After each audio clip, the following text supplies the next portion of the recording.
And welcome folks to the talk show, Let the Truth Be Told. I'm your host, Pastor David. And folks, we got a great show today. We are doing a follow-up on Charlie Kirk, a friend of mine. We're going to talk a little bit about his life and what he did. Also, we're going to talk about the Health and Human Services director let go, but it's going to be let's break it down to this week. It's going to be about COVID-19 and the effects of it and how it affects you. So if you ain't got nothing to do, call your friends and let them know. You're listening to Let the Truth Be Told Radio. I'm your host, Pastor David. Y'all come on in, share it around.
I'm your host, Pastor David. Well. Thank you, folks. Thank you. Well, folks, first, let me give all praises to God and my Lord and Savior, Jesus Christ of Nazareth, the Black Jesus, who died for all of us. And I want to welcome and thank everybody to tuning in to the show.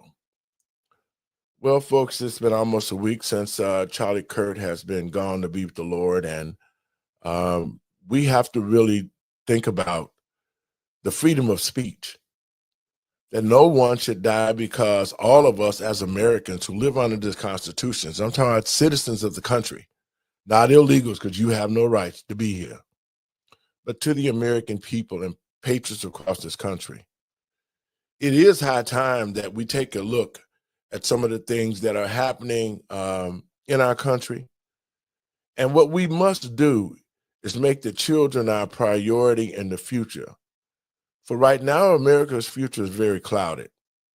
We got these two parties at war, and it's really just one party that has gone to the other side, to the evil side, and doing evil things to people in this country and then backing up, acting like they're the victims. Over the past week, I had an opportunity to look at some of the comments that was made about Charlie Kirk, and I was appalled that Black people of all would be calling this man a racist. And in the Bible, it talks about you know them by their fruit. See, a lot of people didn't understand what he did. And the reason why I call him a true man of God, because he knew the Bible back and forth, and he accepted Christ in his life. But his mission and I would say his ministry, was to debate the facts. I'm not talking about what you heard on CNN and MSBN and all the rest of these stations who are now subjecting the blowback of a lot of people getting fired. How can you celebrate the death of somebody? And I think that's where we are losing it as Americans. We're not looking at each other and the value of human life anymore. All we worried about is what somebody told us and what somebody said in the news, feeding you bad information. So you would hate somebody because they exercise their First Amendment rights. And then saying that, let me get my guest, because we got a great show tonight, folks. I want you to share it around. Our new TV station, you can find us at letthetruthbetold.lightcast.com. Again, that's letthetruthbetold.lightcast.com. You can go there. You can watch all our previous shows. We got pay-per-view channels. I mean, we've already got, we can go 24/7, which we will be with our live programs. And so I'm just honored today. The launching is October 1st, but we're putting it out there today. We're going through our channels today. Again, the call numbers are letthetruthbetold.lightcast.com. You can go to Facebook from this point and still see us, but we would ask folks to go to letthetruthbetold.lightcast.com to watch from our channel so you can view all our other shows. And this is truly a Black-owned and operated channel that will not be controlled by anybody, but we're going to make sure that the people get the truth. Now, let me get my guest in there. Hey, Doc. Hey, how are you? Good to see you. You're looking Good to all see cutie. you We looking too. all that red. What's up, Chris? What is going on? What's up, Pastor? Hey, doctor. Hey, Lucretia. You know, guys, I'm you know, and also Miss Lucretia Hughes has become the marketing director for here at the Let Truth Be Told Network. And we're streaming. Tell them about where we're streaming at, Chris. We literally, because we did this on my side. We always said, and there's something when I started a show and our own network, is that I wanted to be competitive to all the lamestream media that was out there and pushing this hate. And I said, you know what? I've been doing a show. Last night's show was 1793. And it said, if you want your voice to be heard, all you got to do is step out there on faith. Come join our family. I will put you out there. I will give you your own show. So right now we only got one person that does a show consistently on our Rumble channel. So right now we're on Rumble, we're on D-Live, we're on X, we're on Facebook, we're on God Family Country, we're on R2 Media, and about 4 other networks. So I don't depend on lamestream media. I just want to be an independent person. And folks, also when you go to letthetruthbetold.lightcast.com, you can find us on Apple. You can find us on Fire Stick. We're on Roku as well. And also we're on iOS. You can download our apps to your phone so you can watch us all the time. And if you have ideas, you can check our other shows and get the truth about what's really going on. So like I said, it's a great day for us in media, because from this, we can go to a different place, you know, schools. It's just so many things that can happen out of here. And I want to welcome everybody. Now, Doc, we're going to start you up front. We're going to start with you because I know you got some stuff that you want to do in the video you want to play. Tell us a little bit about what you're going to talk about, Doc. Yeah, I want to talk about the Senate committee hearing with Susan Moranis of the CDC. Now, she is now formally the director because she was terminated by RFK. And he basically said that he couldn't trust her. And this video is really looking at the exchange between herself and Rand Paul. And some of the questions that he asked actually proves why RFK really could not trust her at all. Now, you know, is this the lady that, because I saw a little bit of it, she said he asked her if he could trust her, and she said no. Right. And she basically said that wasn't a true statement. But do these people not know that the internet and video is forever? Yes. Yeah, and that their actual exchange was recorded as well. Yeah. So, you know, it's just one of those things where it's a choice of words. And she's basically saying the choice of words were not that, but when she says it, it's like, okay, now we know why he can't trust you, because you are not a trustworthy person, you know. And she felt like, okay, well, I've got to fire all of these people to prove that I'm trustworthy. Well, those people should have been fired because they were working against the American people. And that's why they needed to be fired. They literally were only there to collect money, and they had several conflicts of interest. That's why they needed to be terminated. It wasn't just fire these people. Well, you know, So, that's one of the things that I'm so glad that you guys are doing some good reporting. I know you're going to do some fact finding, but nevertheless, go ahead and let our clients and our customers see, our listeners and viewers see exactly what you're talking about. okay. Hopefully you're letting me share. It's in the studio, so I guess you have to pull it up from the studio. Vaccine reduce the rate of death for children under 18? It can. Once again, it can. That's a ridiculous answer. No, it doesn't. And there is no statistical evidence that it does reduce the death rate. These are statistics. We've looked at it. So you resisted firing people who have this idea that the COVID vaccine should be at 6 months. That's what this is about. You didn't resist firing the beautiful scientists that are career people and unobjective and unbiased. You wouldn't fire the people who are saying that we have to vaccinate our kids at 6 months of age. What is the medical, scientific reason and proof for giving a newborn a hepatitis B vaccine if the mom is Hep B negative? I want to go back to the assertion associated. What is the medical reason for giving a hepatitis B vaccine to a newborn? See, everybody's like blithely going along. We can't change the childhood. You're somehow terrible if you want to change the childhood. We should be discussing what is the childhood vaccine schedule.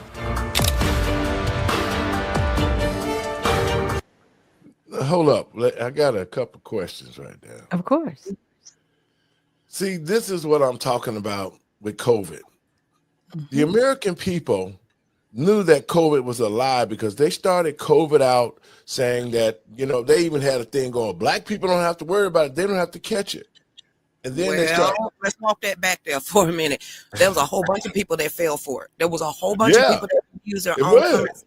There was a whole bunch of people that should have asked for the peer review for the studies, but then we started breaking it down. But when we started coming out here and asking questions about the scamdemic of it all, we were shut down, our pages were suppressed, and we were censored. But thank God something internally inside of us said, do your own research and do not take that clot shot.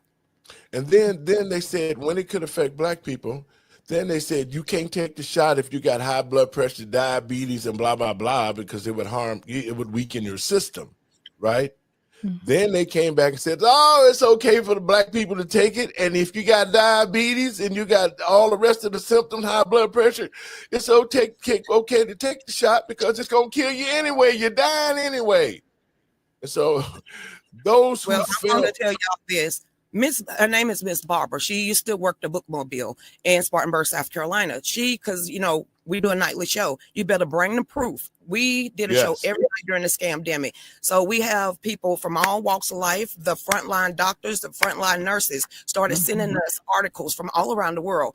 Not only was Wuhan virus was a lie, Miss Barbara found the information where it was actually made for us, melanated people. That's why they pushed it so fast and hard. And then there was one of the drug companies that actually came out. I still remember. I call him Big Fat White Fluffy, where this man that was undercover with James O'Keefe literally said that the black people aren't mining what we're telling them to do. He's going to go on MLK Boulevard and start with a blow dart and start on every black person. I said, I wish you would. So the point, and we saying it because folks, y'all know now the ones who took the test, and you have to think about the mindset of it because they literally separated the country between the vaccinated and the non-vaccinated. These are the type of things that the other media wasn't telling you about these things. They weren't giving you the truth about it. But if you fail for it, we understand. But now when you know better, you do better. And so that's why Doc is playing this clip is because Doc, it's like, why would you give a 6 months old? Why would you use them as a guinea pig? Why in the world do our grandkids now have to take over 100 shots? It don't make no sense unless they're trying to really hurt our offsprings. Why would the medical industry want a guinea pig on our own children and then force the parents to obey if they don't want to have their kids inoculated and having all these different diseases? And then you got to go and look at the autism rate that is happening in especially in our own community with these shots. It's not right. Why we can't ask questions, Doc? And I know you well, with it, but well, the thing about it is they want I want to say they want a consistent patient, right? Because a lot of these vaccines, to your point, cause adverse effects, right? They cause side effects. But those side effects, they're like, well, we have a pill for that. We have a shot for that. We have a treatment for that. There's no money in the cure, but there's money in the treatment. So all they're doing is creating a generation of patients that are ongoing, that they're trying to make sure are, locked into the pharmaceutical industry. That's all it is. And they start harming people at birth, at 1 day old. And in some hospitals, they won't even give you your child if you refuse vaccination. Like, they will fight you. Like, it's really scary for parents right now. Yep. And you know what, guys? Because I can remember my mom and dad passed in 2020. And my mother has Alzheimer's before she passed away. But somehow she went into cardiac arrest a couple of times. And the last time she came out, she was talking again, because, it affects you to where you can't talk. And man, she came, but she was sitting there and she started talking. She saw the nurse come in. She said, "Don't put that damn stuff up in my nose. It burns," and blah, blah, blah. So they was testing on her because she couldn't talk, man. And I was so livid about that, man. I was like, okay. Wow. And then when she told me what they did, man, I was so, we had a 24-hour watch at the hospital. Okay, I don't want to say conspiracy alert. I really don't. That everything, my whole internal warning signal say ding, ding, ding. This is the reason why they didn't allow anybody else to come into the hospital, and they shut them down. Because they didn't want anybody or the parents or the advocates to know the ventilators, the medication, the testing that they was doing. And we know for a fact they was getting paid. The hospitals were getting paid. The doctors was getting paid when they put them on these death medicine, Remdesivir, something like Remdesivir. Yes, that was being pushed by Dr. Fructose corn syrup. I mean, Dr. Fauci. Yeah. You're not wrong. And so, so to the American people and patriots across this country, we have to look at it now so this does not happen again. We cannot let our children be lab rats and be tested, and our unborn, with our young men and women who are going to have children, they're going to come up with all these ailments. And just like you said, Doc, they will be patients, because you're going to have the medication to offset the damage that's done, man. And that's why I say this is the spiritual war. This is the war between good and evil. And the American people and patriots across this country need to wake up and understand that we cannot trust this government. Especially, I'll just be honest, you can't trust neither party, but the Democrats have showed us they don't care. They're going to do it anyway. RFK has really came in and blown the door wide open. Can individual patients and individual families, can they sue them out of oblivion? We know they made trillions of dollars in the last 5 years. So every patient that's out there either passed away that they can prove. Can individual citizens actually sue these pharmaceutical companies? I know that they are trying to roll back the 1980 provision that protected a lot of these vaccine companies. So I have to double check to see what the legislation is on that. But there have been successful cases with the vaccine court on certain vaccines. Now, as far as the COVID vaccine, there have been some instances where people have won their cases, but it's not broad enough, as in, how you hear those 800 commercials in the middle of the night. If you were damaged by this particular medication, call these attorneys. They haven't brought a class action yet, because people would be sued into oblivion. Do you advise for a family to ever get into a class action like that? No. No. I'm hoping what they will do is, it's called a multi-district litigation. And what that would do, similar to the IVC filter, is people in a particular region, if they settle cases, like say 5 of them, and they find particular harms, then other people can actually draw their cases from that case law. and then get remedy from there, if that makes sense. It's a better way to go, because when you do a class action, it does cost a lot of money, but the lawyers get the lion's share. Right. Yep. And the people that were actually damaged don't get anything. And so, but this is what I know that's going on with COVID-19.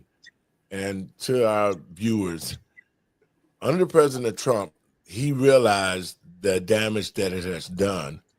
Yeah. And the legislation at the time, I want the American people and patriots across this country to really understand what happened. It was the Democrats, once they got in office, once they introduced COVID and they got into office, they had the Democratic houses, both of the Senate and the House.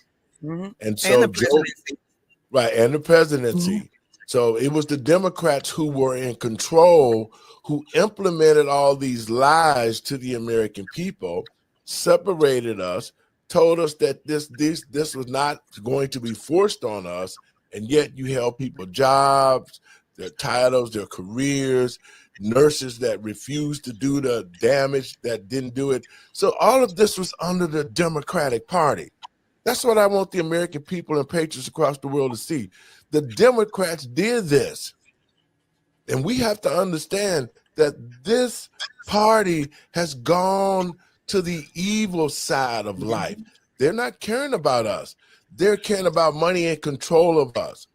And so we have to do our due diligence now as citizens of this country and ensure that the parties and those who are going to represent us do the right thing. We have to hold them accountable now. And it was just like, and people, be honest with yourself. Look at the problem that we having with ICE and all the illegals that are here. We got J.B. Pritzker that just set $2.5 billion away for illegals to get an education here in the state of Illinois, and he doesn't even have grant money to give to the schools in the Black communities across the country. And they all doing it the same way in the Democrats. So this Democratic Party has gone too far. It needs to be removed out of this country, even down to the shooting of Charlie Kirk, my friend. They was behind this. Because Charlie, the last words he was saying was, it's transgenders that have been doing all the shooting, the mass shootings. It's all been transgenders or a transgender boyfriend doing all the mass shooting in the country. And before those were the last words, that was the question he was addressing before he was murdered by the boyfriend of a transgender. Furry. So these things, and the transgenders belong to the Democratic Party. They belong to Antifa. They belong to Black Lives Matter. As a matter of fact, President Trump will be naming Antifa a terrorist organization. Sure will. Wow. And when he does that, they're out of here. And ain't gonna be no more free kills like they did with Charlie. And transgenders ain't gonna be running around killing kids like they doing. They shooting schools up. And people don't want to hear the truth. But it has been transgenders. Speaking of that, all of them, every last one of these confused people is on somebody's psychotropic drugs. They need to get down to the bottom of that too. And that goes back to the pharmaceutical industry.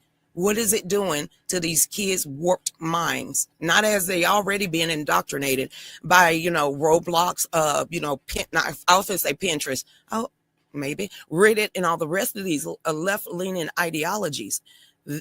They don't want to recognize the damage that they have created inside of America, and they don't want to make accountability for it. So I don't care about them crying about the council culture. We're not calling it a council culture. That's your side. We're calling it the culture of accountability. Watch yourself and your motives and your words before you get online, or we will crush you and make you lose your job. Well, it's very interesting because there is the medical side of the transgender issue, but there's also the social transitioning of the transgender issue. You know, unfortunately, the last shooter, this person wasn't on medication, but they were socially transitioned. So they grew their hair long, they painted their nails, you know, it was all outward. But it was the social transition that drove that person to a point where they wanted to take out their anger on other people. Maybe they didn't feel accepted. Maybe they, you know, felt that those people needed to perish. You know, we're still trying to find these things out because it is such a strong cult and people don't want to call it what it is. That's what it is. And But we if they as a don't wanna be society don't want to be a part of your cult behavior. Period. If they don't want to be accepted, go back to the high school days. You had the emos on the outside. You had the, you know, the athletes on the inside in the lunchroom. You had the fly girls in the bathroom. You had the wannabe thugs hanging on the front of the scoop. Why do we need to accept them? That's the point. Light and But that's a darkness cult. can That's never cult behavior. That is what cults do. That's the thing that people don't realize. I was a part of a cult. That's why I know.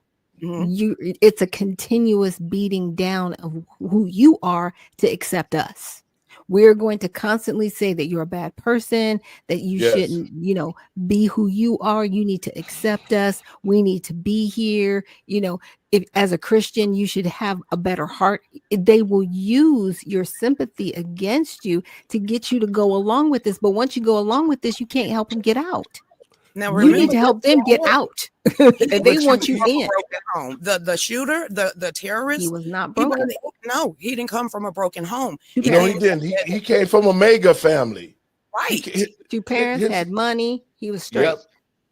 They had money. Not only was that, they was involved with law enforcement as well. So I think his name Tyler, whatever his name is. See, let me read off to the American people. We're gonna go into Charlie Kirk since we didn't got into this because we really need to understand what's going on here. When Barack Obama created the new race of transgenders to the American people and patriots across this country, Leviticus 20:13 states that a man that lays with another man in the fashion of a woman is an abomination. Okay. Transgenderism from this point should not exist because President Trump created the law that said that only a man and a woman gender is in America.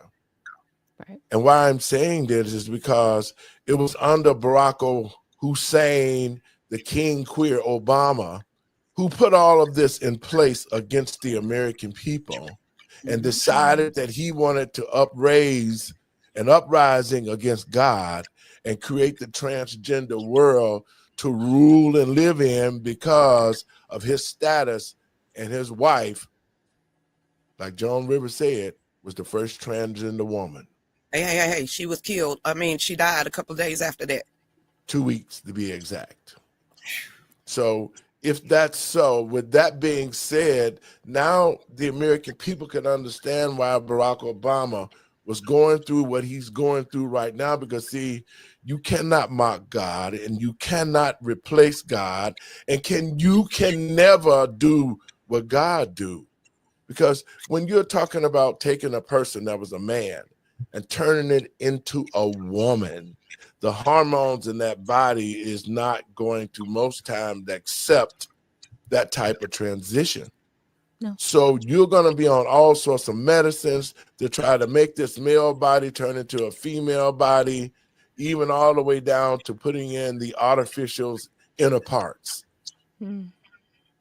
So when you do these things, Barack, the King Queer Obama, even though you don't believe in God, even though J.B. Pritzker, who is also part of that woke generation, Soros, Hillary Clinton, Oprah Winfrey, P. Diddy, the whole Hollywood mostly, and all the political leaders, to Brandon Johnson here in Chicago, is part of the woke generation. We had a mayor called Lowery Sugarfoot Lightfoot, and that's all she did was promote the transgender and homosexuality. Yep. During the time of COVID, they passed all the laws that could say that if your children didn't go along with the program to accept pedophiles or MAPS, minor attracted people, and they accept the LGBTQXYZ, then there was repercussions. And see, under that administration, and I'm saying this because the American people really need to see who the enemy is. And the enemy is the Democratic Party. I don't know how any of you could go after the last 4 years of Joe Biden, who gave the transgenders holidays, hung their flags in our Capitol, and hated the American people, those who did not conform to their lifestyle, or like you said earlier, accept them and force it down our throats. Yeah. And so now here we are. Now, we're talking about these shootings. The Denver shooting was a trans. The Aberdeen shooting was a trans. The Nashville shooter was a trans. The Georgia shooter was a trans. The Philadelphia shooter was a trans. All of these transgenders shooting up our schools, killing our children. Yep. The Iowa shooter was a gender fluid. That's part of the trans family. The UVA shooter was a trans. The Colorado shooter was a trans. And the Minnesota shooter was a trans. And the killer of Charlie KIRK was the fiance of a transgender. But then you talk about taking away the American citizens and the patriots' guns, and talking about removing the Second Amendment and taking away our guns, but yet you saying the guns are bad, but the hands of the people are the ones that are shooting the guns are bad. And to the American people and patriots across this country, out of all these mass shootings, all of them was trans or either belong to the LGBT group. Mm-hmm. Yeah. And that's what Charlie KIRK was talking about when he got shot. That was the question that was being asked. He was answering it, and they murdered him for that. And now it comes out that this shooter, this Tyler Robinson, whatever his name is, was about to marry what you call him, Doc? That then got on to the place where they get the hair all grown up and start making the transition to become a man to a woman. Yeah, they were socially transitioned, but now making the medical. Yeah, so what I'm saying is we have to really look at what the transgender people are doing to us. Killing our kids, taking over our TVs, forcing new laws on us, telling them we got to love them or leave it. I mean, this whole transgender thing has been the war that has been waged against the American people.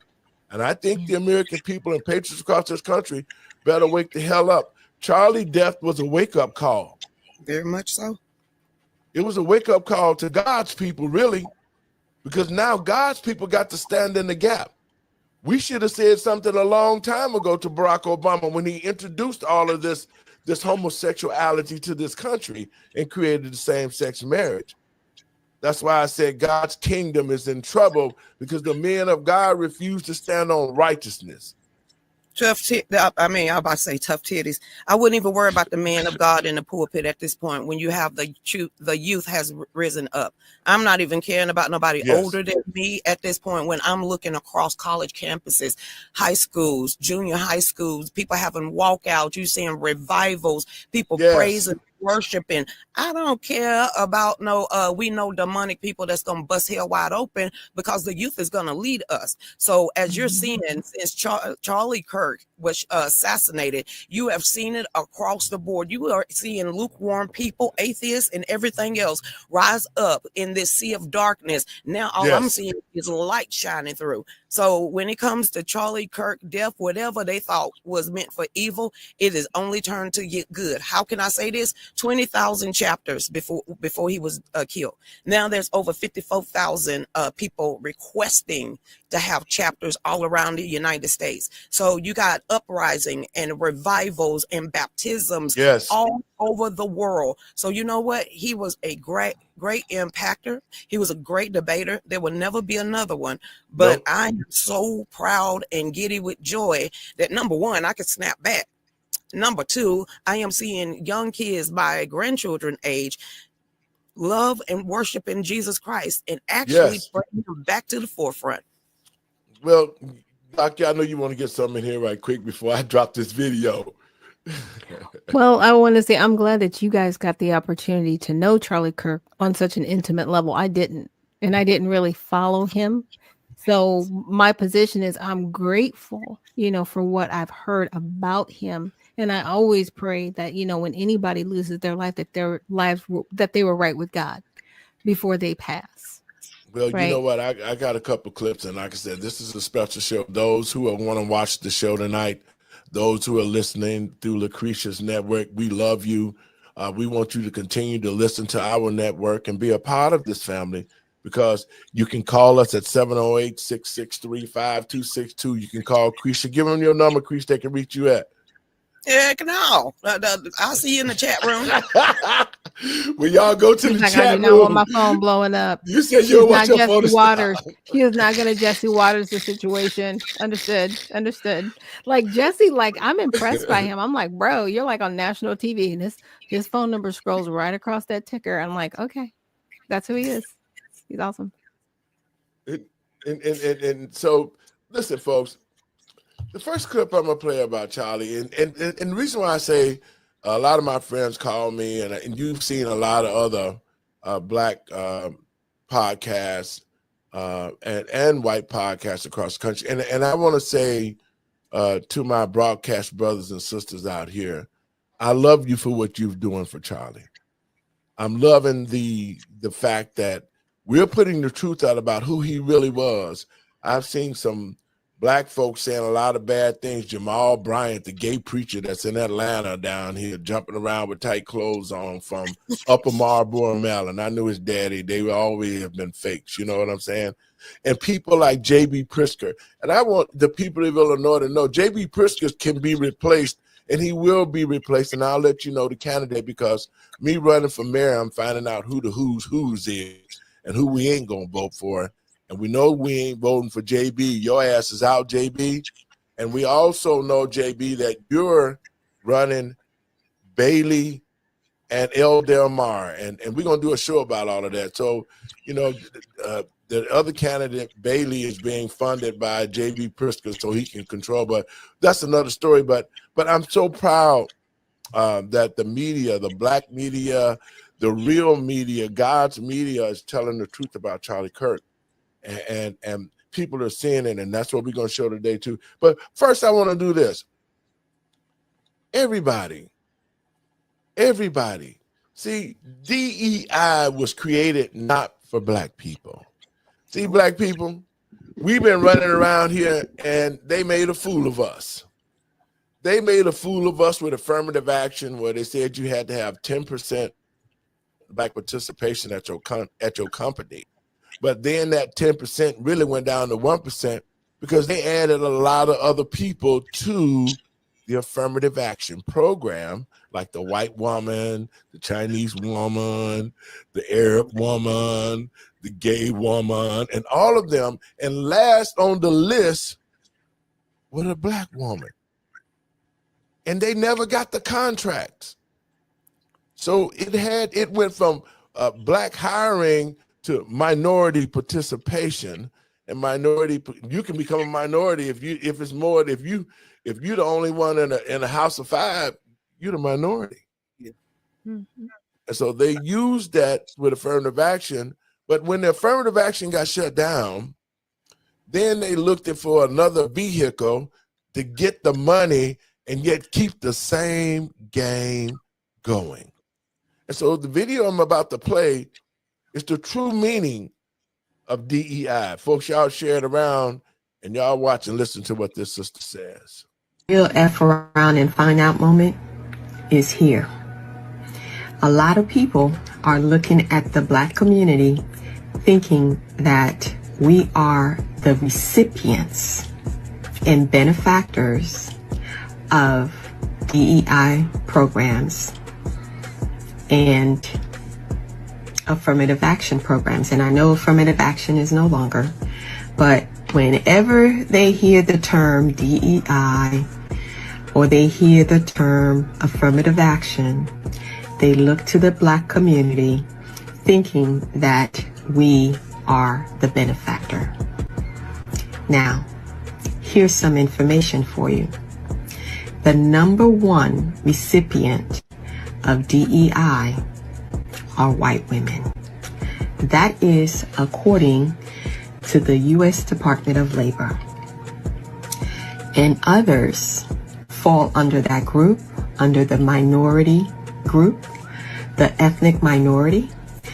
Number one recipient under that group are Latino and Hispanic Americans. Number two are Asian Americans. Number three are Native Americans. Number four, individuals with disability. Number five, veterans. Okay? And number six, the LGBTQ plus community. And guess who comes last at receiving DEI benefits? Guess who comes last? That's right. Black Americans.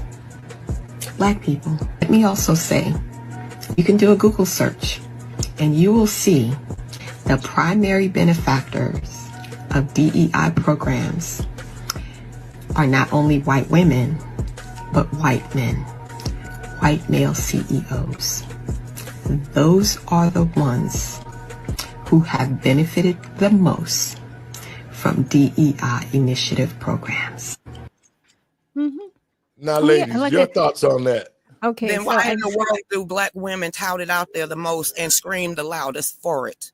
Because they believe that it works in their favor. And it doesn't, just like affirmative action didn't work in our favor, but we were used to push it, right? Yes. But it's a double-edged sword. It's like, okay, Black people, we're going to use affirmative action to say there's a quota that we need. But at the same time, when we meet that quota, we're going to say that you weren't intelligent enough to get there. So that's why we use the quota. Do you see how that double-edged sword works?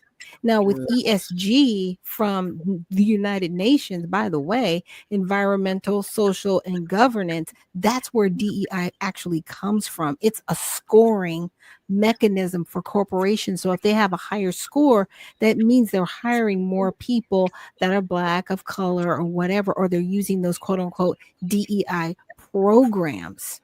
It is really a cult of corporations. Like I'm telling you, like the cult thing is real with this. And a lot of it stems from the LGBTQ community because the United Nations, that's what they're about. That is really in their sustainable goals, those 17 sustainable goals. Lucretia? Oh, you just talking Agenda 21, Agenda Yes, 30, ma'am. the UN, Yes, the ma'am. World Economic Forum, the CDC. It's all interconnected, and we're the playing field. And then I'm going to say it. You kind of threw up a little bit of the Georgia Guidestones up there now, too. That constantly perpetual only having a 500 million people. So who's going to be the slaves then? Because they're going to get bored sooner or later.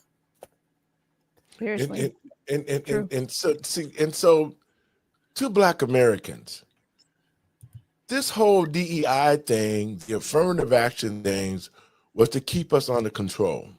Yeah. And to only let certain people get involved with it and get through and make the appearance of that these successful Black people who was chose last after the crumbs was given left to Black people, they hired one and put him into office. And all he did was made sure he flashed and cashed his cash, came back to the Black community like he done made it, and everybody's supposed to worship him. And people asked him for help, and he knew damn well he would never help them. You just described a whole episode of Good Time with the alderman trying to come and get some, trying to get down with them. That was just literally a whole episode of the Jefferson. Do you remember that one where the alderman would come and be the lip service for the powers that be, but ain't finna do nothing for the project? And so, that's the attitude that has happened to Black America is because of all these programs that they put into place.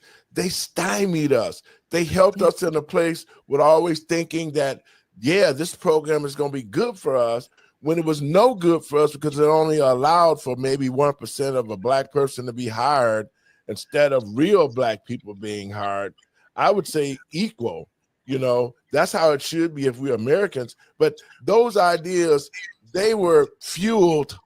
The affirmative action was fueled by organizations like the NAACP, Al Sharpton and the National Network claiming they fighting for civil rights, Jesse Jackson claiming they fighting for civil rights, the Urban League. And let us not forget our fraternities and sororities, the House Negroes, who we sent to college, and now they sitting up here without a party to hang their DEI hat on. Keep dropping the bombs. Just go ahead. Go on, doctor. Your lips twitching.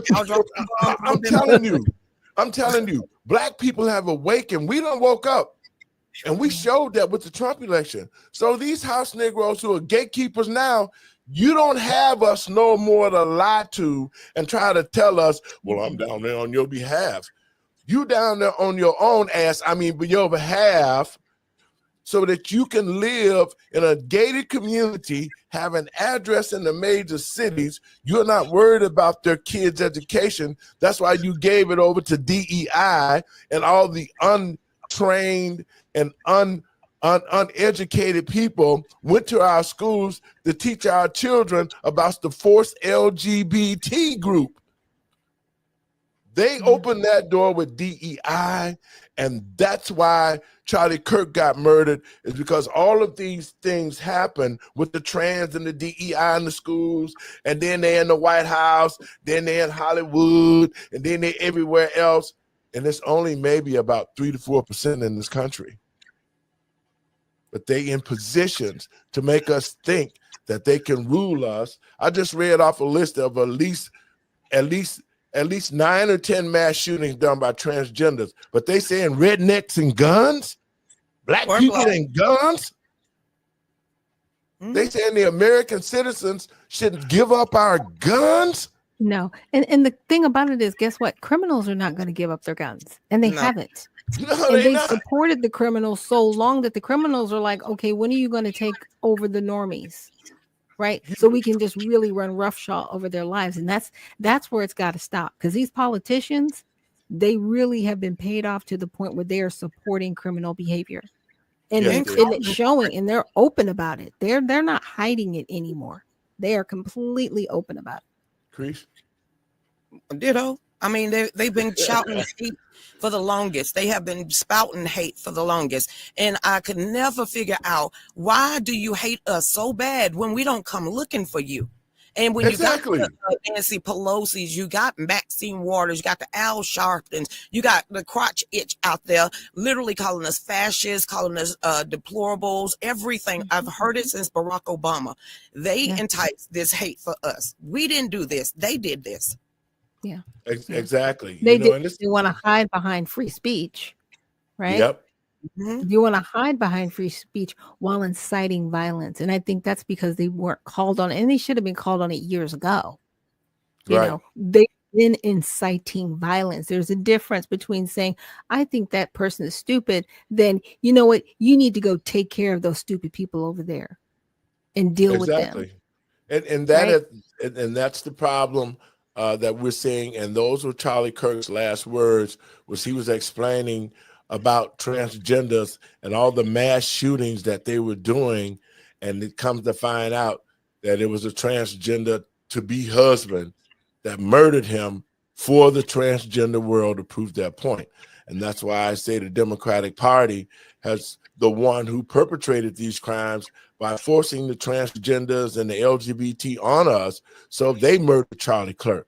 Let's keep that real. Antifa, Black Lives Matter, all of those are part of the LGBT group.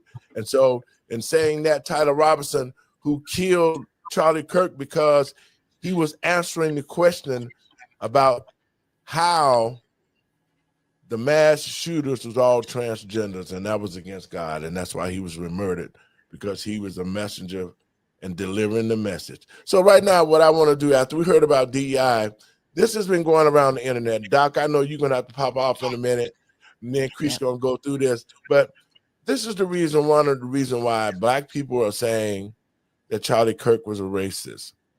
And I'm going to play this, but I want to say this to you. I graduated from high school at 15, and I was the debate team. See, you don't know what debating is. Debating means that you can have a good, clean argument without somebody getting upset.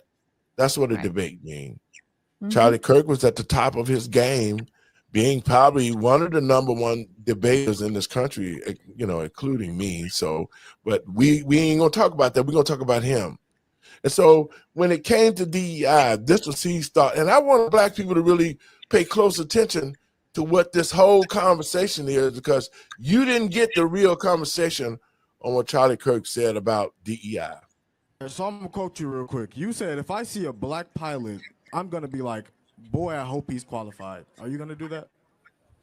Yeah, I mean that is correct. Yeah, that's correct. Okay, so can we both agree? What was the context of what I said, though? What was the context? I don't even want to get into DEI, because your opinion on DEI, it doesn't really help it in this case. So, if the context between what you brought up was that you believe that because they were being hired because they were Black. Okay, so can we both agree that every single pilot, whether Black, white, whoever, has to go through FAA certification? No, actually, we can't. New lawsuit shows that Black pilots and female pilots have the standards being relaxed. No, sir. Can we agree at the time of February 29th or 2023 when you said it at the time? No? No. Actually, I said it. That's why you don't know the context, is that new lawsuits were showing that they were relaxing the standards for air traffic control and pilot in order to meet the standards. The context of that was diversity, equity, and inclusion. What does that have to do with hiring? Everything. DEI definitionally is that we will hire more of a race versus a different race. So, for example, United Airlines said that they want 50% of their new pilots to either be women or Black. Okay. Currently, just so you understand, it's like 8%. So they want to go from 8% to 50%. Okay. And every time DEI is implemented, every single time, the lowering of standards occurs. Every single time. Lowering of standards? Correct. So can I prove it to you? We both want excellence, right? Okay. If you and I said, hey, we want 50% of the new people going in the NBA are white. Okay. Would the NBA drop in its standard? No. No. Okay, guys, I want your thought on that. Right. They wouldn't. You know what I'm saying? Physically and academically, being in basketball, and my son, my bonus son, he plays basketball. It's like, you know, you might have somebody who's 5'10" and somebody who's 6'3". Let's just say height-wise. The 5'10", he's going to have to work 3 times as hard to match, you know what I'm saying? The height, he's going to have to make up. Yes, he's going to have to make up. That. And what DEI said was, okay, instead of you having to make up for it, we'll lower the standard down to where you are. That's why I used that basketball analogy. We'll just lower it because you're still tall, right? You still can do certain fundamentals, but you're just not at this level. So we'll say it's okay. And that's what DEI did. Chris? Me, when he was talking, my mind had 10 tabs open, and I said, little short spud webs that was on the Atlantic Hawk. Yeah. He had to work he made up for it to get that spot. Okay. So just because it's on a college campus don't mean these people are smart. Well, and that's what I'm reaching out to, because these type of debates, and first of all, the young man was not ready for this type of debate. He only had what he done heard from other people. He didn't have all the facts. Right. Because he didn't know. Had he known, he wouldn't even went there. And see, this is what I'm talking about to the American people and patriots across this country who hate Charlie Kirk, because he was a super debater. He knew what he was talking about. He knew the facts because his name was on the line, and he was able to articulate those facts in such a fashion that it made you look stupid, and then he was called a racist for telling the truth, right? Yeah. So we'll play a little bit more of that. Okay. The National Basketball League? No, if we said 50%, if we say 50% of the NBA dropped and it was only white. No, I said saying would the standard go down? I'm not hearing what I'm saying. if 50% of all new people going in the NBA were white by decree, would the quality of play of the NBA decrease? Would the quality of play in the NBA decrease? Yeah. No, if they're the same standard of basketball play. Hold on, let's talk realistic. Well, what are you saying realistically? You're asking me if 75% of the NBA is black. Okay. 75%. So does that mean white players are less better, or does that mean whites are not as good at basketball as blacks? I mean, we got some big. Everybody, calm down. We got some. If they're the same standard of basketball play. Hold on, let's talk realistic. Now hold up, listen to this. And that's what's funny because he's just like, bro, like, come on now, come on. Like, I'm a white dude. Like, I already know we don't play at the level that you guys play, and some do and some don't. You know what I'm saying? We don't have Larry Bird anymore, but Larry Bird was the standard, right? If we look at that type of level of basketball, it's rare to find a Larry Bird. They're in smaller quantities. I'm just saying. So basically what Charlie is saying is definitely true, because even to a pickup game, if I am the captain of the team, I want to pick the best player to win. Mm-hmm. And if I know a white guy ain't good as a black guy, he gonna be sitting on the white guy sitting on the sideline. Okay. And okay, maybe, just maybe, unless you have a ringer. White men can't jump. Okay, right? Unless and the reason why I'm showing it like this is because of the fact that people call him a racist for explaining the facts. These are pure facts. The NBA is 75 to 80% black. That's because the owners are not going to pick a white guy if he's not better than a black guy. So this young man here is trying to propagate as if that, DEI is good, but DEI was not good for us. Let's play a little more of this. And then we're going to... Racial quotas. And I'm going to have to drop. Racial quotas. Hey, yes. Doc, we'll see you. You've never heard of DEI before. So do you know what a racial quota is?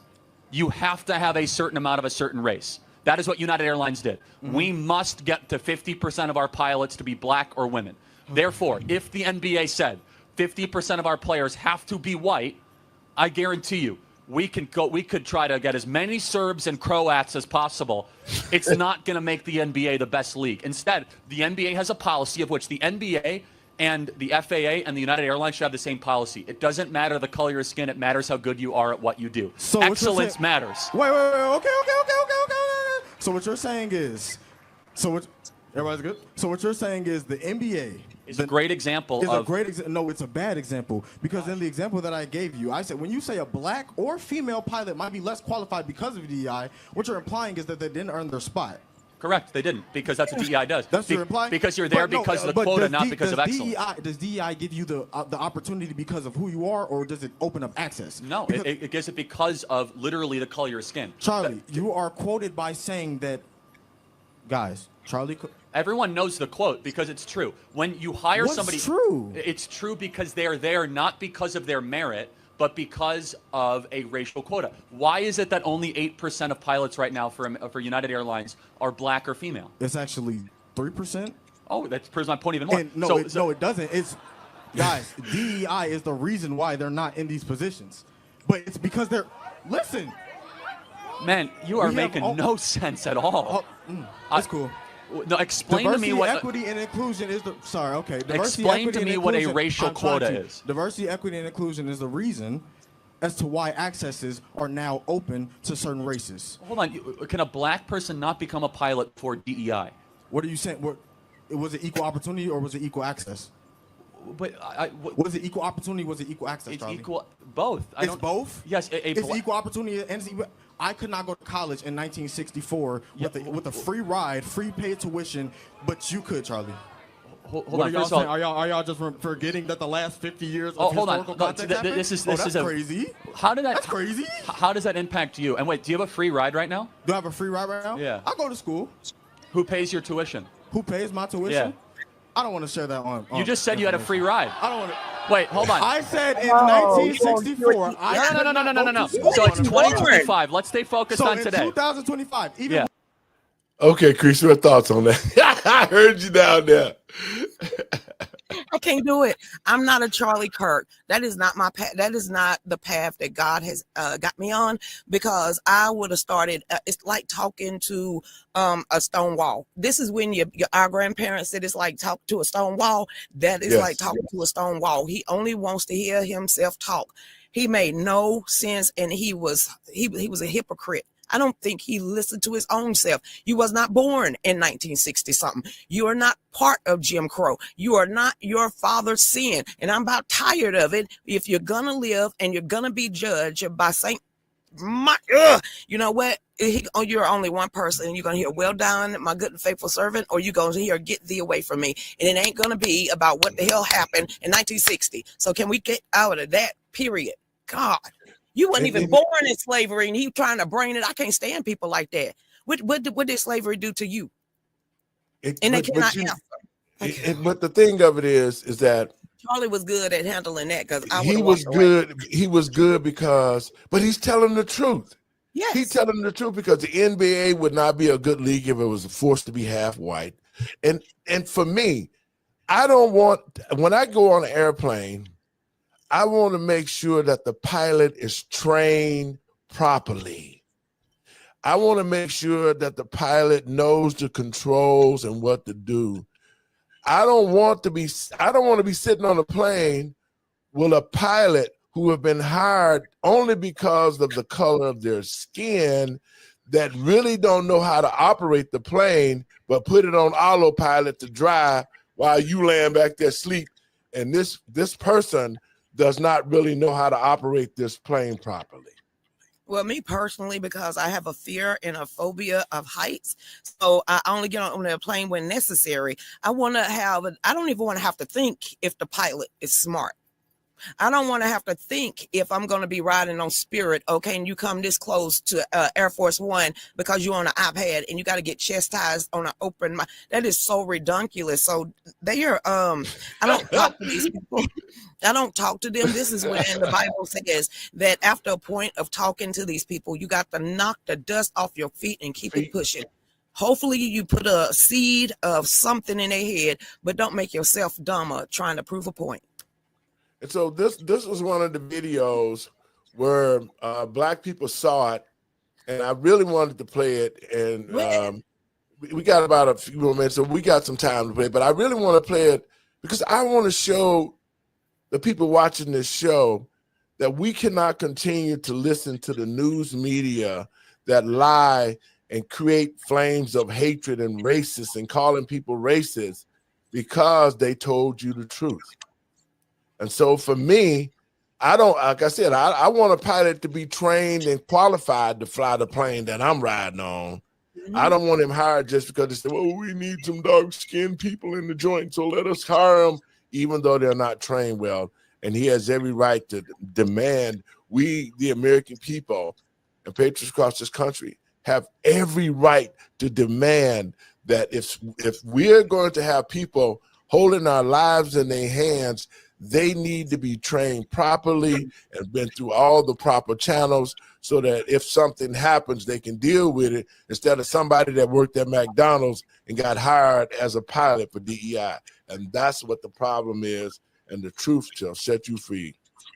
Opportunity and open access. It's not. That's what diversity, equity, and inclusion is. It opened up access for people like me to get these opportunities. But so someone has to pay for your college. Who's paying for it? You said someone has to pay for my college? Yeah. So taxpayers are paying for your college? Deposit the money into the bank right now. Well, show me your bank account.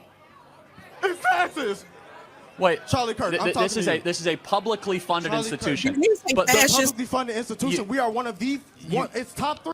What'd you say, Chris? Did he say fascist? That's enough. We already know who he listens to.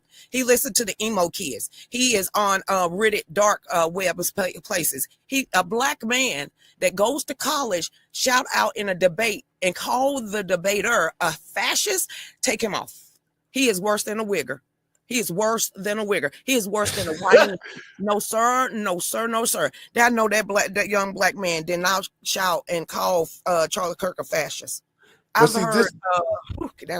Yeah. Okay. Go ahead. But this is what I'm talking about. That people who see this and then make a decision, because he's debating him. And this young man definitely is not prepared to deal with this debate, because he has not had the facts, nor does he using common sense to see what he's talking about makes him look really bad. Top 3, ISU, University of Illinois Champaign, and the University of Illinois Chicago. 3 schools, universities that are getting funded more than other universities in Chicago. So yes, we do get funded more. Yes, I'm well more access to get a free ride. But what if I went to Chicago State University? Right. Would I get a free ride then? I wouldn't recommend anyone goes to Chicago State. Why not? I mean, why not? It's a terrible school. Well, Charlie, are they funded? I don't know the specifics. You don't know the specifics. It's not exactly a reputation of a great school. I can tell you, Illinois State. It is not a funding Illinois issue. State gets 92% of funding in the state of Illinois for universities, for public universities. Now you see, Creech, how he changed the conversation. That's all that Democrat mindset. He never answered the question. He changed the conversation, and now they're talking about some things that's not relevant to what he was talking about, which is DEI and unqualified people being hired. No, it was the name calling for me. Once he threw out that name calling, that was it for me. I completely stopped listening. Anything else that is all the ideology is. When they lose a debate, either they throw out a name or throw out a bullet. That's it. Here we go. Yeah, we're going to finish this off right Chicago State gets basically none, virtually none. Okay, great. What you're saying is it was opened up accesses. What I'm presenting to you is that the access that I was allowed. Okay, so what do you mean by access? What do I mean by access? How do black people not have access to a better life in America? What's preventing them? What's preventing black people from having a better life in America? Yes. What's preventing them? Police, the government. Hold on. No. Police. How many unarmed black men die? How many unarmed black men die from the hands of police every year? Nationally. Black, are you serious? How many? Charlie Kirk, we're talking about something. How many? No, you just said police. How many unarmed black men die at the hands of police every year? Did I say that is the reason why you just said police? Policing is an issue. You're right. We don't have enough police on the streets of black neighborhoods. The police department is well more funded than our normal libraries. What is the number 1 cause of black death in Chicago? Are you serious? Other blacks killing blacks. Are y'all saying other blacks? Yes. Other blacks? Who's killing the blacks from Chicago? A bunch of kids from Highland Park? Black, 22% Hispanic. That's very, very, very broad. Where are those locations at? Where are those locations at? No. You're saying East Garfield? You've never been to East Garfield in your life. Yes, I went once and I'll never return. You're from East Garfield? You've never been to East Garfield in your life. Tell me very clearly. We're saying these broader locations is these smaller locations. Who is killing the blacks in Chicago? Who is killing them? Of 1,000 African Americans who you're taking statistics from communities. Who is killing? No, I want to have a conversation with you. What did you expect? Who is killing them? Who is killing African Americans? Yes.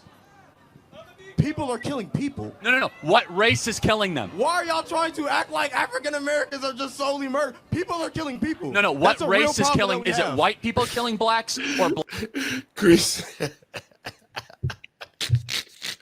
See, this is what I'm talking about.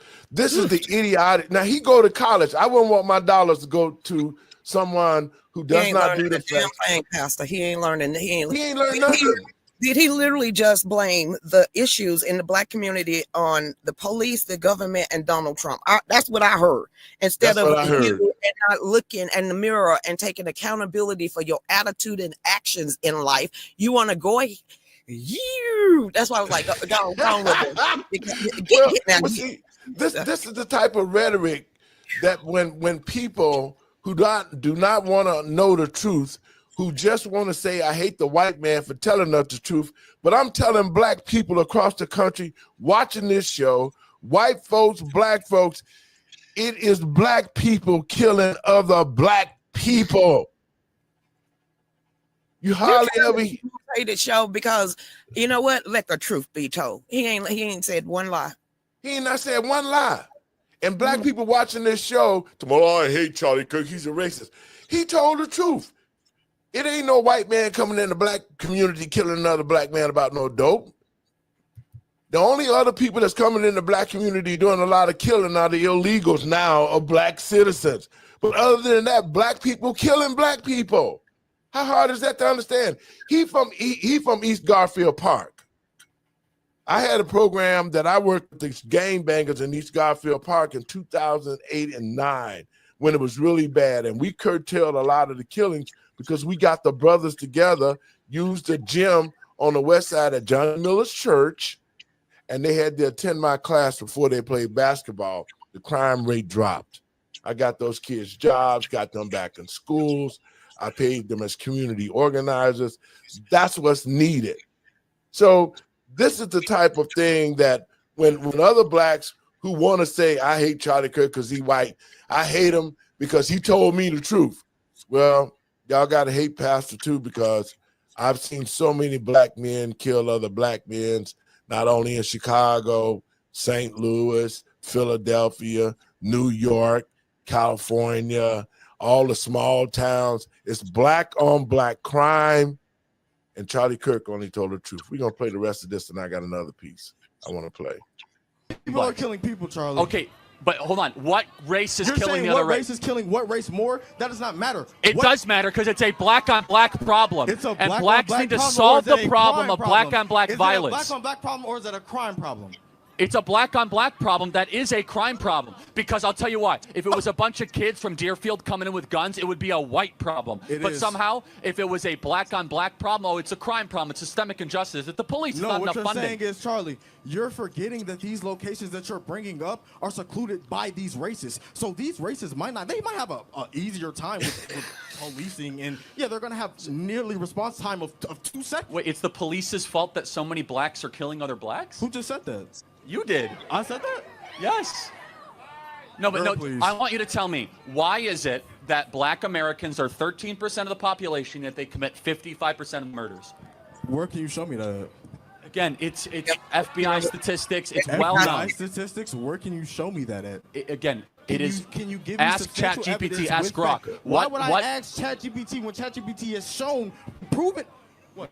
Prove it. Again, anyone near you can show you the stats, right? It's right there. Look. Man.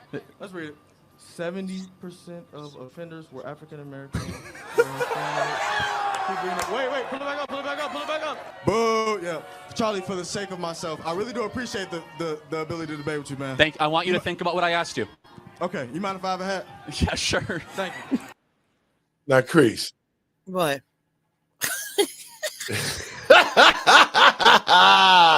Whose son is that? Where they mama and them at? They need to be checking them for it. And what is he learning at school, Chris?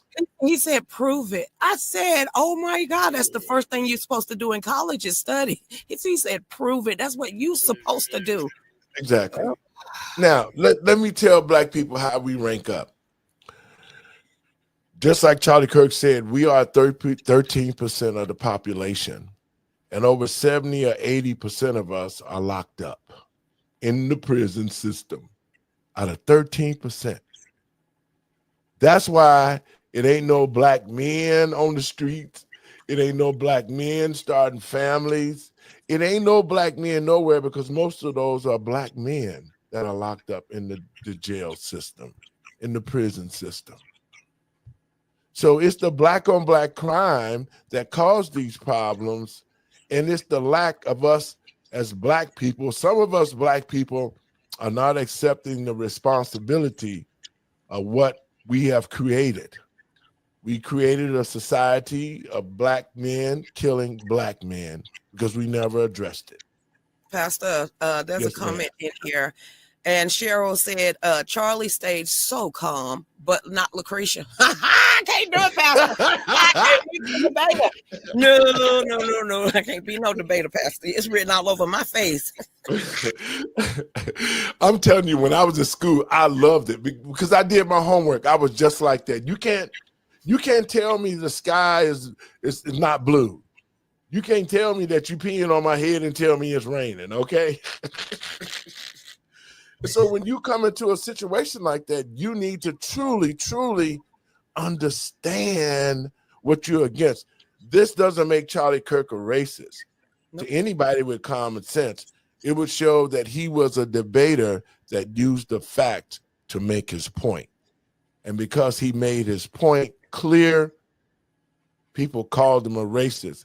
And once the word got labeled on him as that, then, you know what, I would be embarrassed if that was my son because I would say he's a freaking idiot. Yeah. Well, it ain't like they paying for it anyway. Bing. So why do they care? Bing. Exactly. It ain't costing them nothing. So see, so this is why we do this show. We do this show so the American people and patriots across the country, we dispel the rumor of him being and anybody really, anybody with common sense would know the Black community created their own problem, and that's true. So, but I want to go to another clip, then we're gonna get out of here, Crease. Okay. A lot of people didn't really understand. Wait a minute, Pastor. Is it going to be another headache? Please don't let them be stupid. Well, I want the people watching the show to really see where this hatred came from of Charlie Kirk, because I knew him and I watched him debate like this, and I was astounded because let me say this. I wish our Black children was as intelligent as Charlie Kirk. That's our jobs. That's our jobs. But he has been well educated. He has been well taught of the system. See, this is the difference. You don't see our children able to take a debate from him because they're not intelligent enough to know the facts and do the research that when they come to talk to somebody that is, it makes them look foolish. It really does. And that's the education system to Black Americans across the country. This is what our children are learning in college. Nothing.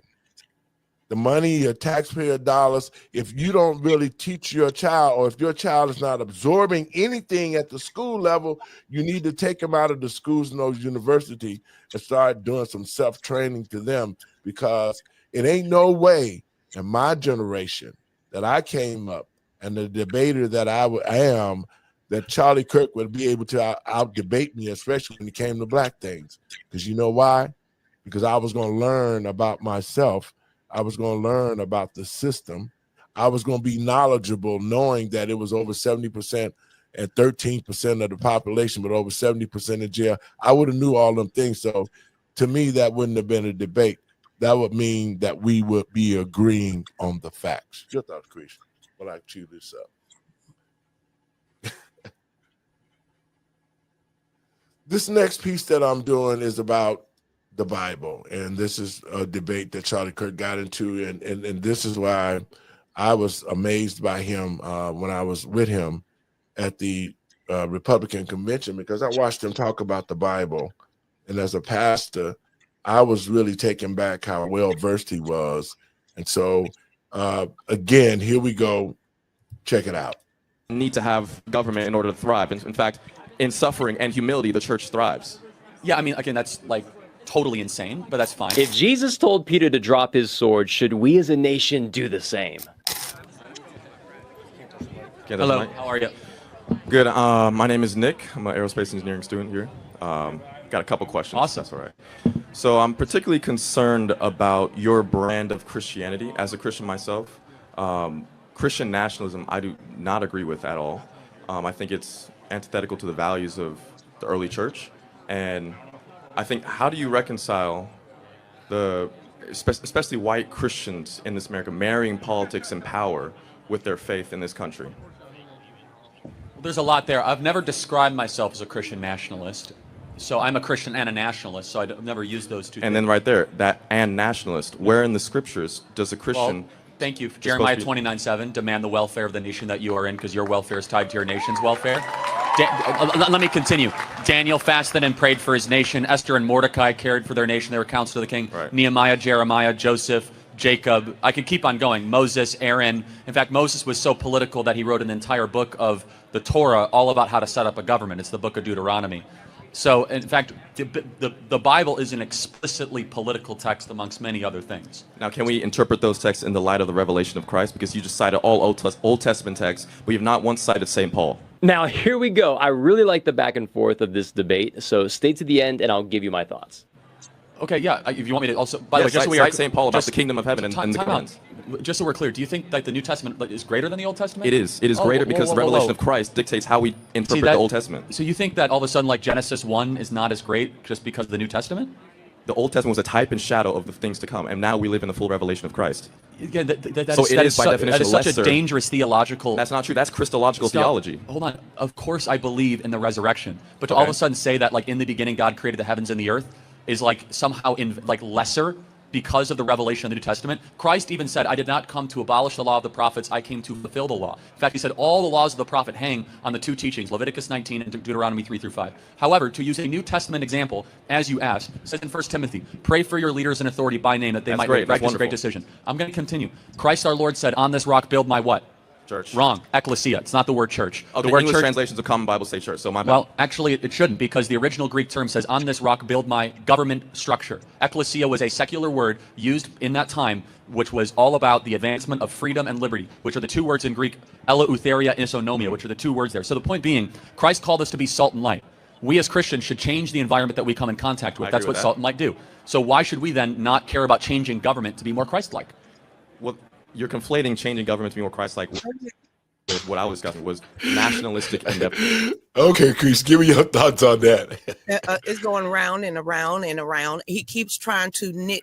He sounds like Jamal Bryant in a pulpit. You get one scripture and you run with it and think you right without even taking into account all 66 books as a whole. I can't stand people like that. Don't do that. Every time that guy tried to come back with something, Charlie came back with the truth. And that is exactly what the BIBLE is, a basic instruction before leaving earth. So don't try to do that. That is how you know he was Christ-like. He walked in Christ. Yes. World. So all of this stuff and everybody out here, and what's wrong with being a Christian nationalist? Our nation was literally founded because of King George persecuting the Puritans, and they brought their religion over here. So what the heck? I am a Christian. Our nation was founded on the 10 Commandments, on the Bible. So I'm going to be a Christian, and I'm going to be a nationalist that loves her nation, that rocks her nation, and don't want to see nothing but it prosper as I cover it with prayers. So a Christian should have a direct molding on how our nation should go. So now that we have taken God out of the church, we have taken him out of the street, we have taken him out of our jobs.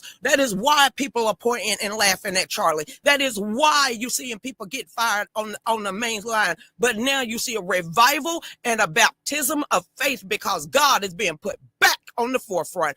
Woo, don't get me started. Amen. I want to get you started. But see, this is the type of stuff that I'm talking about.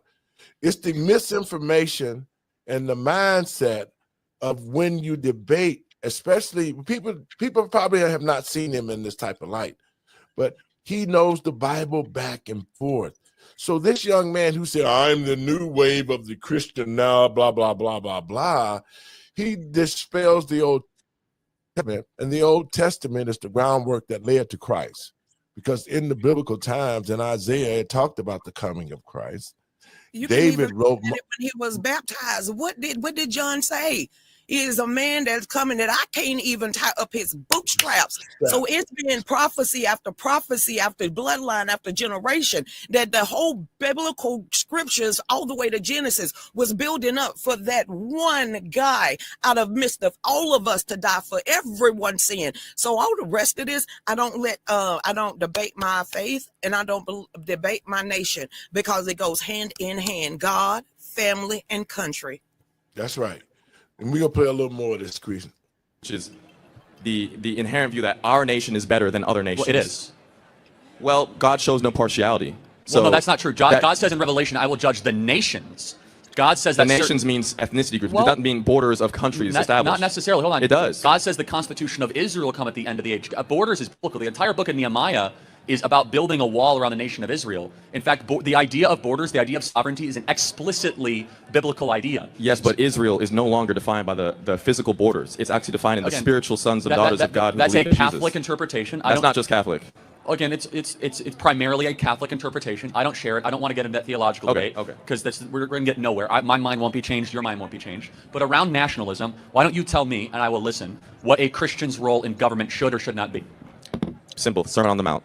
Operate in that way, and what does that look like in practice in America in 2025? Well, in practice, it doesn't look like what has happened in history with Christians who have tried to establish their governance in the lands. For example, American history, slavery, majority of white Christians supported the institution of slavery. Move on to Jim Crow. That's actually not true. No, that is true. That's true. Time out. 9 out of 13 of the states, by the time of the ratification of the Constitution, were already abolishing slavery. Not 13. Let's move on to Jim Crow. Time out. Slavery actually had a minority approval rating by the time of the U.S. founding. We were the second nation ever to abolish slavery because of Christianity. So let me just ask a very moral question. The Christians that got involved in the abolition of slavery, like John Quincy Adams and William Wilberforce, they did it in the name of Christ. Were they wrong? No, but those were small minority Christians. Majority of the Christians at the time. Movements. Let's move on to Jim Crow because majority. You're moving on. No, because I didn't finish my statement. But it was Christianity that abolished slavery. It was a sect in Christianity that abolished it. It was a remnant of Christians who didn't go with the established order of what Christians believe. Well, no, we can go to Jim Crow. Let me finish the statement, please. Okay. In Jim Crow, majority of white Christians also supported not abolishing Jim Crow and keeping the institution. They did not support the civil rights movement. This is documented data. Well, not supporting the Civil Rights Act and supporting Jim Crow are two completely different things. Those go hand in hand. Well, the Civil Rights Act was a disaster. I mean, that was a terrible idea. But I mean, that's a whole separate issue. But just so we are clear, because the Civil Rights Act hyper-racialized America. We actually talk about race more after the Civil Rights Act than before. We were promised a color-based society. We got a race-obsessed society. But just to be clear, today in America, what does a Christian properly involved in government look like? I'm just going to say the same thing I said, the Sermon on the Mount. Okay, love your neighbor as yourself. Take others before your own needs. Feed the poor, clothe the sick, care for the widow. Well, Chris, I want to stop it right there and say for myself. Go ahead. I don't know what pastor. And let me say this. The Bible said, study yourself to show yourself approved. And let no man tell you, but know yourself who I am. See, this is the foolish ideology that pastors are teaching their parishioners and giving them the information that is not true. Again, here he is calling out scriptures, explaining to you that it is the Christians, if you want to call it, those who do righteous work need to be in the government so righteousness can be done to the people. That's why I'm running for mayor of Chicago as a pastor. I'm running for mayor of Chicago because I can't sit back and complain to Brandon Johnson if I don't take Brandon Johnson out of that place to do the right thing. Because he's doing all the wrong things. All of these Democratic states, J.B. Pritzker, Brandon Johnson, Mayor Wu, all of them in the blue states are doing the wrong things that is unrighteous to the people. And that's why I'm urging men and women of God to stand up and understand that the Bible was created to govern nations. And it's going to take men and women of God to be in these positions, like the governor of Illinois and the mayor of Chicago and the alderman and any other position that deals with services for the people. We need godly and righteous people in those positions to make a difference so righteousness can be done to the people across this world. I'm gonna pay a little bit more. We're gonna get out of here. This is good, and this is show. I'm showing you why he hated Charlie Kirk, not because he was a racist. It's because he told the truth. For these values. I agree with all that. And so, for example, to care for the poor and care for the vulnerable, abolish abortion. Right. So abortion is another issue, but what about the living right now? Because you don't seem to be for raising taxes on billionaires. Of course not. Why would I? So if you want to legislate morality, abortion, I want to curb the sin of greed. But so you want to curb the sin of greed by taking other people's stuff? That's pretty greedy of you. No, it is not. Just to be clear, the data shows raising that the taxes, past 40 years, the wealth in this country, the wealth inequality has increased, which is the top 1% has grabbed the wealth of the majority bottom. There are reasons why that's happened, but just so we are clear. Why is that happening? I'm happy to explain that. Just to be clear, saying we're going to just raise tax on billionaires, that statement, you just violated 2 out of the 10 commandments. That's not true. Thou shalt not steal, and thou shalt not covet. We're going to go take other people's money. How is that stealing? Because it's their money. We live in a society that is run by taxes. How is that stealing? Well, taxations are a form of theft, definitionally, because it's not the government's money. It is private property that you earn when the government extracts it by force. Someone breaks into your house, you call the police. When you have a fire, you call the fireman. When you want to drive, you drive on roads. When you want to mail, you use the U.S. Post Office. These are all taxes. We all contribute as a society. Of course. This is elementary stuff. It's not theft. How do you run a society without taxes? What happens if you don't pay your taxes? I mean, you get the law handed to you, but... Oh, okay, so therefore, so you pay taxes at gunpoint. If you break the law, you should pay the fine. No, exactly. That's the point, is that taxes are not voluntary. Nor do I think they should be voluntary. You just have to be honest and say, yes, at some form, the government has to forcibly take some of your money away. I agree with that. But just that we're going in so many different rabbit trails. Let me ask you just like a fundamental, simple question. Is that, do you want to see a government that fights for Christian principles or not? That excludes the rest of the population? If we're not living in a theocracy, no, I want equal representation. And the church doesn't need to have government in order to thrive. In fact, in suffering and humility, the church thrives. Yeah, I mean, again, that's like totally insane, but that's fine. How is that insane? Go look at the early church. You want to invite persecution is what you're saying. I'm not inviting it, but yes, Christians ought to welcome it and embrace it and go through it. Okay, but sometimes persecution results in the unjust suffering of millions of people unnecessarily. And so you should never invite evil into this world. Did Jesus not promise that to us? Well, did Jesus promise trials in difficult times? Yes. Yes, of course, but we should not invite it voluntarily. You know what that's like saying? Let's just, have no military. Everyone can invite us because persecution will make us stronger. It's such a ridiculous, abstract argument. I mean, I don't see any scripture supporting a military for Christians. You don't think we should have a military? And the government can have a military, but Christians... Yeah, I mean, look, man, you got to go a lot deeper into the scriptures. You have a dangerously surface level. You should read early church fathers on how they view violence and Actually, so you want to talk about early church fathers? Tell me about St. Augustine's just war theory. You tell me about it. You just brought up early church fathers. No, you tell me about St. Augustine in the City of God, 3rd chapter, just war theory. Well, I don't really agree with a lot of St. Augustine. He's the most popular early church father. In the West. But there's the East, St. Athanasius, St. Gregory of Nyssa, Origen, all these different names that you probably are not familiar because it's in the East. But most early church fathers condemned violence for, if you're in the church, you must leave the military, quit service, because you now belong to the kingdom of God, which is operates on a different Do you agree with that? I agree that if you're a Christian, you have no reason to be... Okay, let me do some clarifying right now. See, I don't know where he got that from. All I saw was the wall of Jericho coming tumbling down after they walked around it 7 days straight and blew the trumpet. What is he talking about? There was a border, a wall, and an army. Read your Bible. I mean, Jesus. but see, this doctrine is what got the young people. I'm sure because this doctrine has our young people messed up because they are not reading and they don't know the facts. Wars and rumors of wars. There was wars against the Philistines. There was wars against the Canaanites. God raised up mighty men through David for wars against. See, so the ideology that society has given him is that we have to suffer. Christians are supposed to just suffer persecutions and not fight back. They're supposed to be the doormat, and people are supposed to just wipe their feet on them. They're supposed to be the toilet paper that goes in somebody's butt and not say nothing. And then they try to justify and say, well, Jesus was love. Jesus wasn't no punk when he went and cleared out the temple and threw all of those people out, the money changers. Jesus wasn't scared because he knew what he was going to do. So this misconception of not knowing the Bible is what the problem is today. And again, Charlie Kirk is proving his point biblically and to the American people and patriots across this country. We need to get back to that structure. If this country is going to be great, if this country is going to be prosperous, then first we need to get God back in it. And then we need to teach our children to be it. God said there's nothing wrong with being rich because he wants you to have the best things of the world. So why should we suffer and not go after those things and yet remain in a righteous way? And I think that's the mindset that's hurting us. Krisha, what you think about that?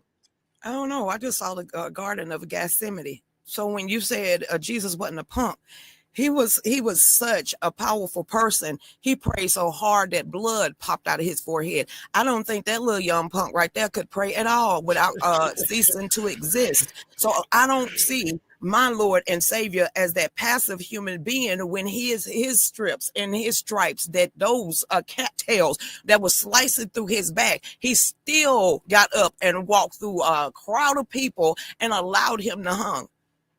Oh, I'm over people thinking that we're supposed to be the passive aggressiveness and they pick and choose because the God I serve and the Jesus Christ that intercede in me, He is coming back on a spotless horse where he don't need a sword. We're going to have one anyway. And just the words out of his mouth is going to tear them to and fro. But he also going to have his brother on one side.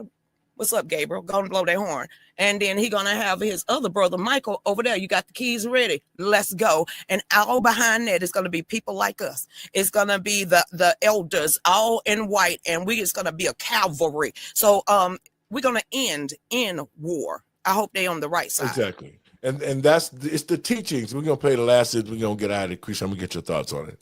Okay. Because you now belong to the kingdom of God, which is operates on a different Do you agree level. with that? I agree that if you're a Christian, you have no reason to commit violence for any reason at all. I think that's insane.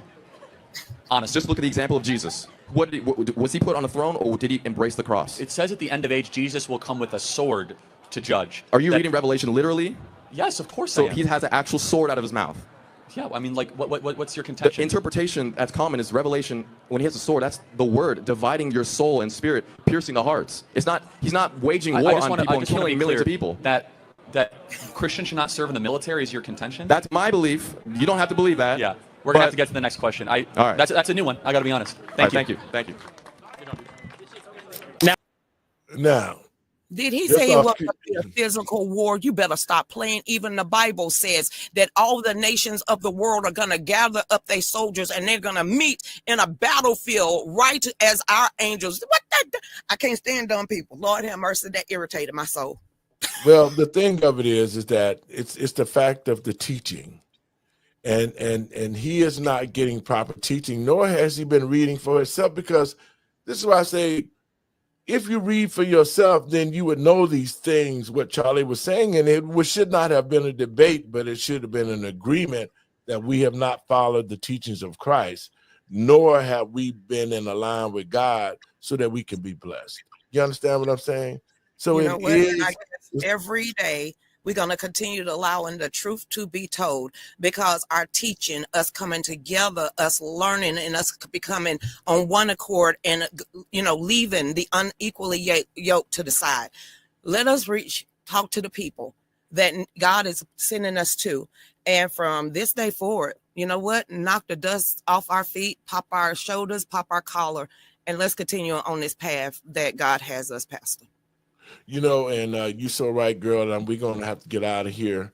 And I agree with you, because until we really understand the Word of God, until we start studying and we can bring it to these times, because when I do a sermon, I use the Old Testament, I use the New Testament, and I use today's experiences in order to make sure that the word is given to the people so that they can use it. The word is no good if you don't use it and apply it in your life. You have to apply the word. You have to use it. The 10 Commandments wasn't just made to say 10 Commandments. It was made to stay in a heavenly type of mindset. That's what war is being raised in your head. So if you live by the 10 Commandments psychologically, you're not going to have to worry about the law, because you're not going to break the law, because the law is for the law. That's your last words, Chris. We out. Faded the black. I mean, holler. Y'all have a good night. And to your listeners, I'm in Georgia. Y'all continue. Go to letthetruthbetold.lightcast.com. That's our new station. You can watch this show repeatedly over and over again. You can check out all our other shows. But listen to this. Information is powerful, and people will perish for the lack of knowledge. Let us educate ourselves. Let us get back to God. Chris, thank you for being on the show, and we'll see you tomorrow. We'll talk to you later. Thank you. And folks, I want to thank you for tuning in to the show. I just wanted to make sure that those who thought about that they knew Charlie Kirk could actually see him in action. And now that you can see that this man was not the racist or the hated person that they wanted you to believe, because he said transgenders had created a lot of crimes in which they have and got away with it. But a true man of God, a debater at the highest level, and we can respect that. I'm just hoping that, especially the Black community, that we can see this and ourselves raise our children up to be intelligent, to know the Bible, to do their research, to understand how the society operates. I'm hoping and praying that we can get back to a place to where intelligence is king, knowing knowledge, pure, unadulterated common sense. That's what Charlie Kirk brought to the table. To the naysayers who hate him, we lost a great debater. We lost somebody that knew the word and put the word into motion. And God blessed him to do that. Charlie, you gone home, man, but we're going to make sure that the world continue to understand that God is first and Christ is king. God bless y'all. I'll see y'all tomorrow. Have a good evening.